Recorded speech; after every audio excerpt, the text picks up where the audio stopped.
Assalamualaikum warahmatullahi wabarakatuh. Kami dari kelompok 1 ingin mempresentasikan hasil diskusi kami mengenai apakah perilaku organisasi itu. Yang beranggotakan pertama Alfian Akbar Setiawan NPM 20.0101.0010.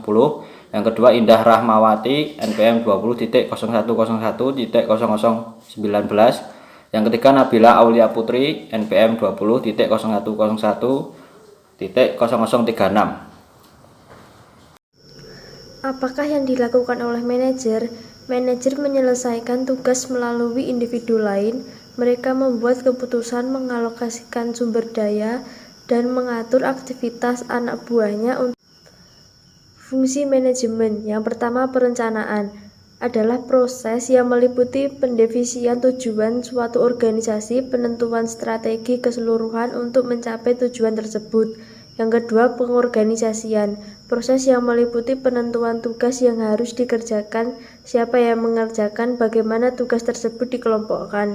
Yang ketiga, kepemimpinan, proses yang mencakup pemberian motivasi karyawan, pengaturan orang, pemilihan saluran komunikasi yang paling efektif, dan penyesuaian konflik. Yang keempat, pengendalian, memantau aktivitas untuk memastikan aktivitas tersebut diselesaikan seperti yang telah direncanakan dan membetulkan penyimpangan-penyimpangan yang signifikan. Peran manajemen. Yang pertama, peran antar personal. Semua manajer diharuskan melakukan tugas-tugas terkait seremonial dan bersifat simbolis. Yang kedua, peran informasional. Semua manajer sampai pada tingkat tertentu mengumpulkan informasi dan dari organisasi dan institusi luar. Yang ketiga, peran pengambilan keputusan. Yang selanjutnya adalah keahlian manajemen. Keahlian manajemen dibagi menjadi 3. Yang pertama, keahlian teknis, yaitu kemampuan untuk menerapkan pengetahuan atau keahlian khusus. Selanjutnya yang kedua, keahlian personal, yaitu kemampuan untuk bekerja sama, memahami dan memotivasi individu lain, baik secara individual maupun kelompok. Yang ketiga, keahlian konseptual, yaitu kemampuan mental untuk menganalisis dan mendiagnosis situasi-situasi yang rumit. Selanjutnya, aktivitas manajerial. Aktivitas manajerial dibagi menjadi 3. Yang pertama, manajemen tradisional, yaitu dengan cara memahami keputusan, merencanakan dan mengendalikannya.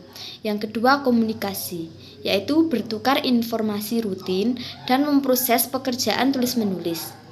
Yang selanjutnya, manajemen sumber daya manusia, yaitu dengan memotivasi, mendisiplinkan, menangani konflik, menyusun kepegawaian, dan melatih.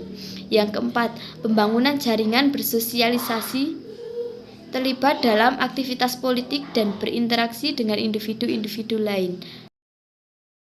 Selanjutnya yaitu pengertian perilaku organisasi.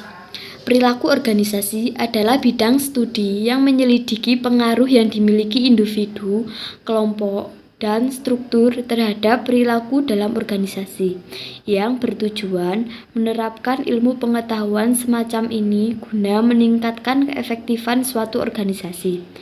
Organisasi diciptakan oleh manusia untuk mencapai suatu tujuan, dan pada saat yang sama manusia juga membutuhkan organisasi untuk pengembangan dirinya. Selanjutnya yaitu disiplin ilmu yang mendukung perilaku organisasi.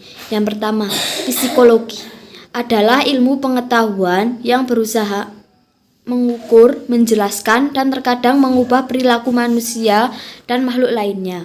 Yang kedua, psikologi sosial berfokus pada pengaruh seseorang terhadap individu lainnya. Yang ketiga, sosiologi mempelajari manusia dalam kaitannya dengan lingkungan sosial dan kultur mereka. Yang terakhir, antropologi, yaitu studi kemasyarakatan untuk mempelajari manusia dan aktivitas-aktivitas mereka. Tantangan dan peluang untuk perilaku organisasi. Yang pertama, merespon globalisasi. Kedua, mengelola keragaman angkatan kerja. Ketiga, meningkatkan kualitas dan produktivitas. Selanjutnya, merespon kurangnya tenaga kerja, meningkatkan layanan pelanggan. meningkatkan keahlian personal. Yang pertama, memberdayakan orang. Yang kedua, menstimulasi inovasi dan perubahan. Yang ketiga, mengatasi kesementaraan. Bekerja dalam organisasi berjaringan. Yang pertama, membantu karyawan menyeimbangkan konflik kehidupan pekerjaan. Yang kedua, meningkatkan perilaku etis. Slide selanjutnya, mengembangkan model perilaku organisasi. Yang pertama, tinjauan luas. Yang kedua, variabel dependen. Yang ketiga, variabel independen.